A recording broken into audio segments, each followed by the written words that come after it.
दोस्तों, मैं हूँ आपका अपना मित्र सूरज कुमार और मैं स्वागत करता हूँ आप सबका आपके अपने चैनल आत्मज्ञान एक अनोखा सफ़र में।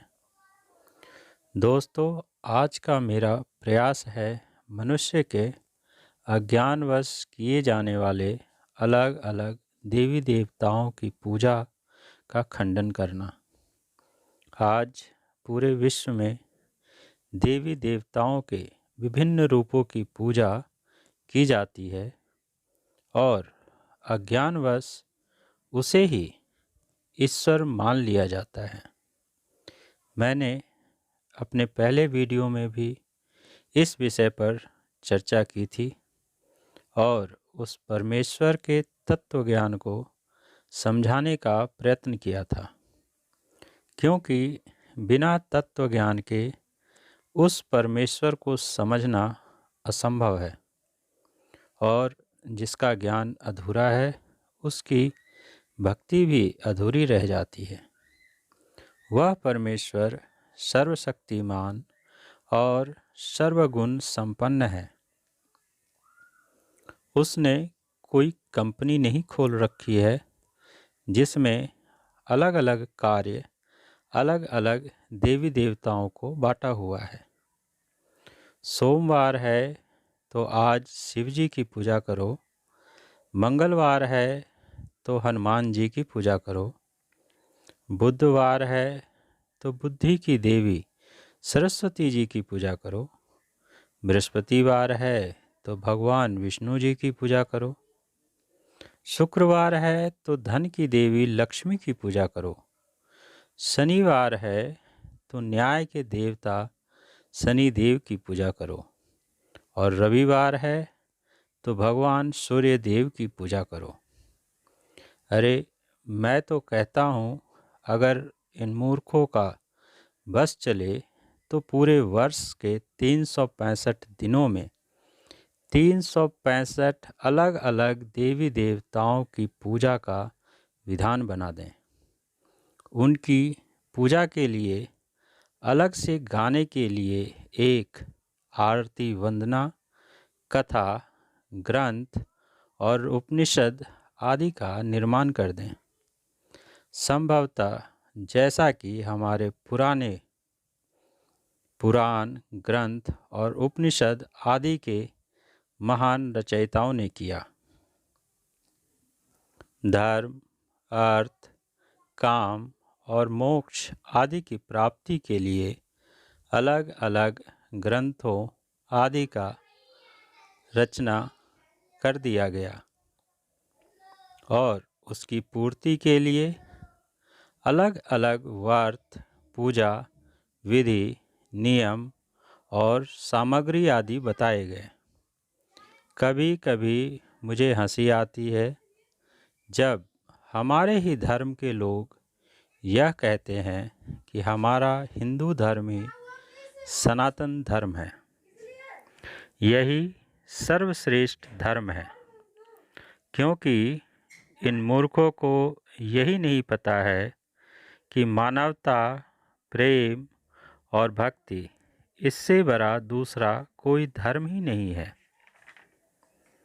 हमारे इसी धर्म में कभी ऐसा भी वक्त था जब किसी पुरुष की मृत्यु हो जाने पर सती के नाम पर उस स्त्री को जिंदा जला दिया जाता था और इस निर्मम हत्या का दृश्य वह समाज खड़ा होकर देखता था। क्या उस समाज ने कभी यह सोचा कि उसे कैसी असह्य पीड़ा होती होगी और उसके माता पिता भाई बंधु पर क्या बीतता होगा? उस वक्त समाज के किसी धर्मगुरु ने इसका विरोध नहीं किया, किसी ने उनको मानवता और प्रेम की शिक्षा नहीं दी। तब एक अंग्रेज शासक विलियम बेंटिक ने इसका विरोध किया था और सन 1829 में इसके विरोध में सती प्रथा का नियम पारित किया था। हमारे इसी हिंदू समाज में एक वक्त ऐसा भी था जब छोटी जाति के बच्चों को शिक्षा ग्रहण करने का अधिकार प्राप्त नहीं था। उनके साथ पशुओं जैसा व्यवहार किया जाता था। अगर किसी बच्चे ने गलती से किसी धर्म ग्रंथ को छू लिया तो उसका हाथ काट दिया जाता था। अगर किसी ने अपने जुबान पर भगवान का नाम ले लिया तो उसकी जुबान काट दी जाती थी।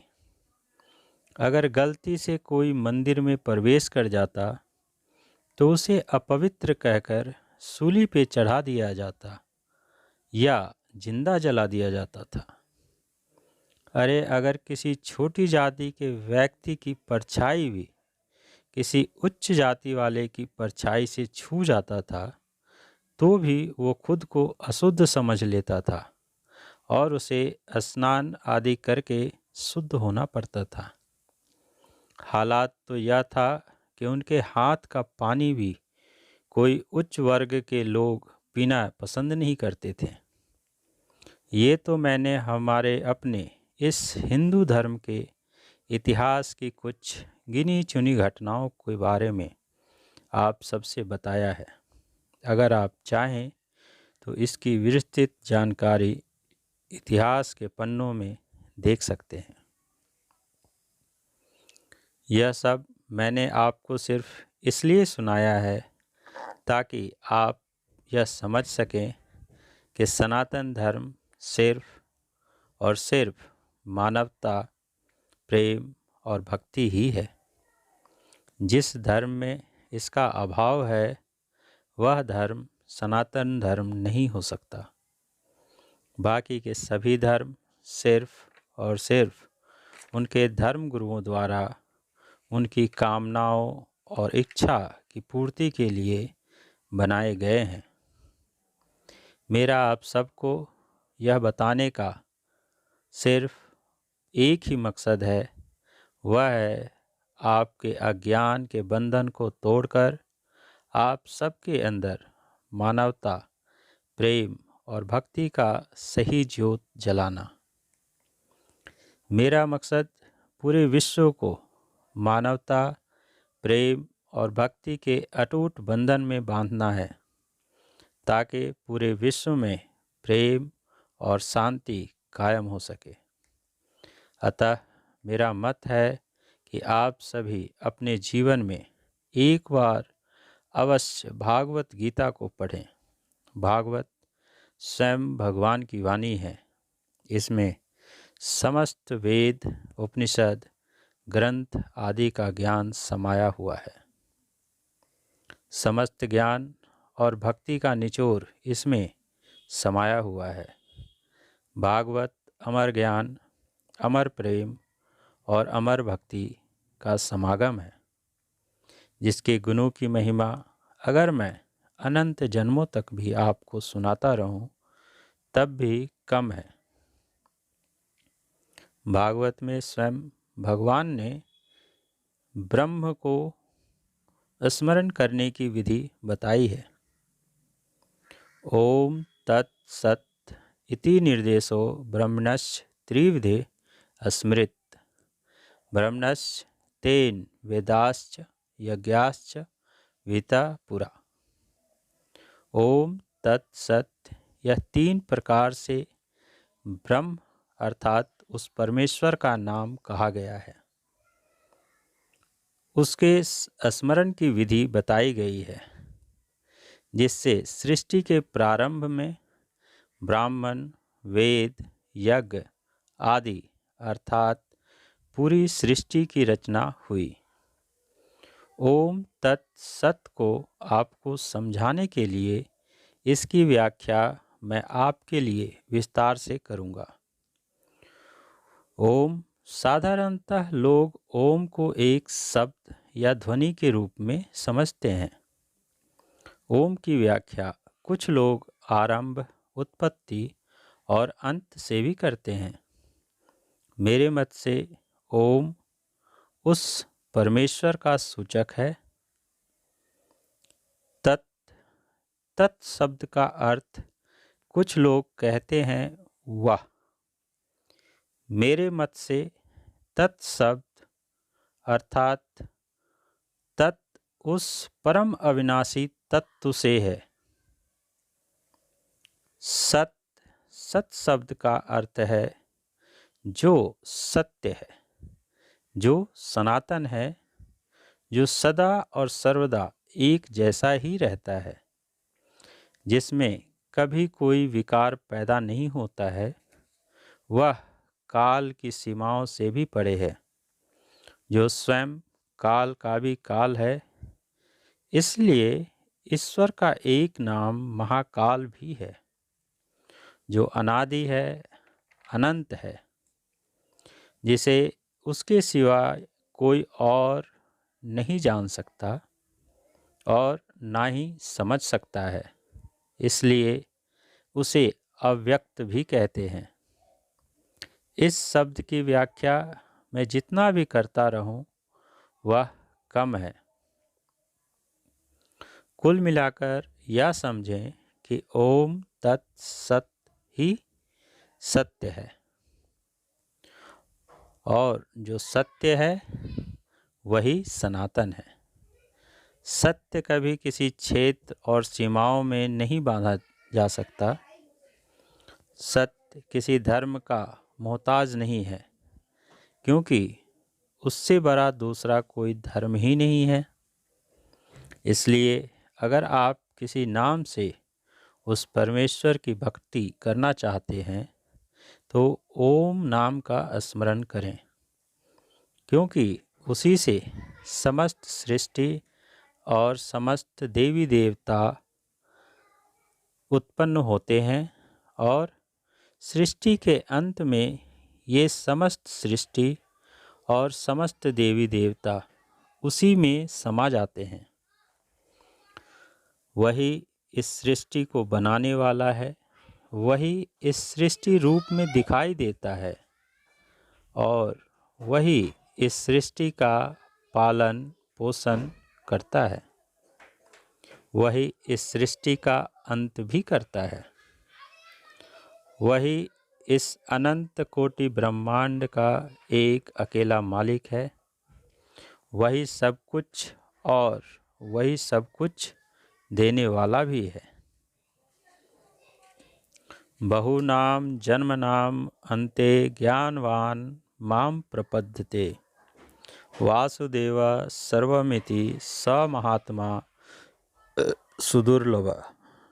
अर्थात अनेक जन्मों के बाद कोई कोई ज्ञानी व्यक्ति ही, जिसका तत्व ज्ञान पूरा हो गया हो, वो मुझे जान लेता है कि वासुदेव अर्थात वह परमात्मा जो समस्त ब्रह्मांड के कण कण में बसा हुआ है, वह वासुदेव ही सब कुछ है।